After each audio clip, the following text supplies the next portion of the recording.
selanjutnya. Selamat malam. Halo. Ya, Bapak. Dengan? Bapak Tommy. Bapak Tommy di mana? Di Solo. Bapak Tommy di Solo. Ada keluhan apa Pak Tommy? Mau tanya Bu. Iya, silakan Bapak. Anak saya kan sering batuk-batuk. Iya. Itu obatnya apa pertama? Kemudian yang kedua, untuk mengatasi penyakit asma, obatnya apa ya? Yang batuk-batuk tadi usia berapa Bapak? Usia 11 tahun. 11 tahun ya, Iya. sulit sembuh. Iya. Kemudian yang asma juga putranya tadi? Iya. Oh, Asma sama. saya juga. Bapaknya juga kena. Oh, Saya bapaknya kena. juga. Tapi cuma, Iya, keturunan ya. kadang ganggu kalau Oke. atau udah tinggi. Iya, baik. Cukup Pak Parno Terima ya. kasih. Terima kasih Pak Tommy Ya, yang ada di untuk- Solo. Silakan. Terima kasih Pak Tommy.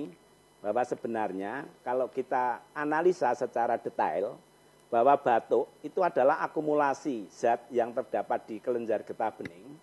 Itu adalah akumulasi kotoran, bisa dari sisa-sisa obat yang tidak larut, bisa dari makanan yang mengendap di kelenjar getah bening, sehingga naik ke tenggorokan jadi gatal, setelah gatal jadi batuk. Itu batuk itu bisa dieliminir. Memang itu gampang, paling 3 kali terapi lah sembuh. Untuk asma, menurut saya sendiri karena seorang terapis, jadi saya tidak mempunyai pendapat atau analisa. Justru asma itu sebetulnya tidak ada. Sesak napas itu karena penyempitan diafragma. Selama diafragma di antara rongga itu, jumlah oksigen yang terkonsumsi ke atas itu sempurna, asma itu hilang. Biasanya kesalahan posisi tidur, bantalnya didobel sehingga naik, jelek. Diafragma nyempit. Penyempitan diafragma akan mengganggu di sirkulasi paru-paru, ginjal, jantung, limpa, sehingga terjadi batuk, sesak napas, mual, bisa ke pusing. Itulah antara lain. Selama ini hampir tidak ada asma yang nggak selesai. Dan itu juga diselesaikan tanpa obat.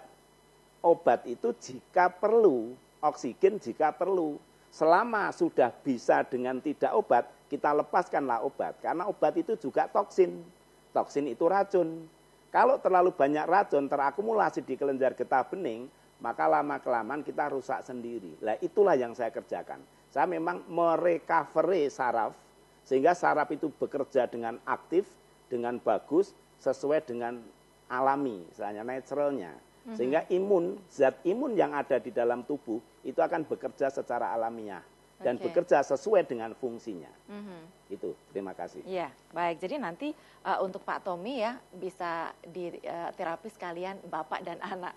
Baik, selamat malam penelpon selanjutnya. Selamat malam. Halo. Iya, Bapak dengan siapa? Di mana?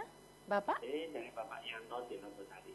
Bapak Yanto di Nogosari. Nogosari ya, Boyolali ya Pak ya, Saya mau silakan. nanya, Mbak, ini tulang belakang saya itu dulunya pernah jatuh. Ya. Tapi bilangnya dokter ini udah rongsen 3 kali, udah terapi hampir 50-an kali, udah berobat ke rumah sakit Simo, rumah sakit Boyolali, sama rumah sakit ortopedi. sampai sekarang itu belum sembuh. Belum sembuh ya? Oke. Sampai bingung mau berobat kemana. Lah ini terus kalau mau terapi itu minta alamatnya di mana itu? Oke, ya. Baik Pak Yanto. Itu saja cukup? Terus ini mau nanyakan, saya itu bangun tidur kok tulang dekat pundak sini rasanya. Kata orang Jawa itu tengeng gitu loh. Tengeng. Siap. Baik. Ya udah Ya. gitu aja, makasih. Baik, terima kasih Pak Yanto. Kalau untuk alamatnya nanti akan muncul di layar televisi ya. Silakan nanti dicatat berikut dengan nomor telepon yang bisa dihubungi. Baik, silakan Pak Parno. Terima kasih Pak Yanto bahwa tulang belakang itu memang riskan untuk dioperasi. Jadi kalau bisa tulang belakang itu jangan dioperasi. Kita benarkan daripada HNP keberapa, baik dari HNP 1, 2, 3, 4 sampai ke 7 atau keberapa pun, itu bisa kita benahi melalui sistem. Jadi kita benahi dari kapilernya, kita benahi dari ususnya, dari perutnya. Justru kita tidak akan memegang di tulang belakang. Dari gitu. betul kan dari perut, dia akan menggeser pada yang kolik atau yang kram, dia akan merenggang. Biasanya yang kejepit bagian depan, perut bagian depan, tapi yang dioperasi di bagian belakang.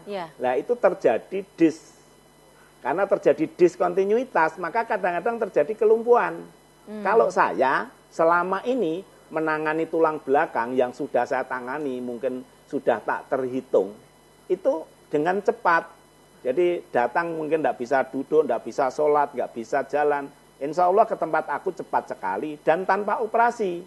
Selama ini aku bisa menangani. Bahkan saya kalau di Jakarta itu dengan Dr. Tosipohan, Profesor Dr. Tosipohan. Dia kalau ada yang HNP-nya tuh dioperasi nggak bisa, diantar ke tempat aku suruh benahi. Ini real, jadi bukan justru dokternya sendiri ke tempat aku. Jadi aku kerjasama dengan dokter. Sehingga aku itu membenahi sistem supaya tidak operasi. Jadi operasi itu adalah udah pilihan yang terakhir. Kenapa kok bisa tengeng? Karena dari pembuluh balik, sumsum tulang belakang itu ke otak, kalau ketarik dari bagian belakang, maka ini bisa kenger begini. Kalau udah kenger nggak bisa nengok. Nah, demikianlah akhirnya kita harus merepair kembali. Sistem itu kita betulkan, saraf bekerja dengan normal, sehatlah manusia. Kita tidak perlu susah-susah. Bahwa kita manusia itu diberi kelebihan oleh Tuhan, dan semua itu lengkap. Mulai dari ujung rambut sampai ujung kaki, semua itu ada antibodinya, ada analgetiknya. Jadi zat imun itu sudah lengkap. Kenapa kita susah-susah? Oke, ya jadi Pak Yanto ya, terserah. silakan nanti bisa langsung datang ke Sragen dan membuktikan sendiri. Kalau untuk terapinya tadi kan Pak Parno mengatakan nggak lama ya Pak ya. Jadi kalau misalnya kayak Pak Yanto tadi itu masuk saraf kejepit juga kan? Iya. Itu yang dipegang bukan di tulang belakang ya, tapi di bagian perut. Posisi di terapinya itu nanti apakah tidur atau duduk gitu? Selama ini saja. Ya. Selama ini aku menerapi memang seluruh badan. Jadi kita atur mulai dari atas sampai ke bawah.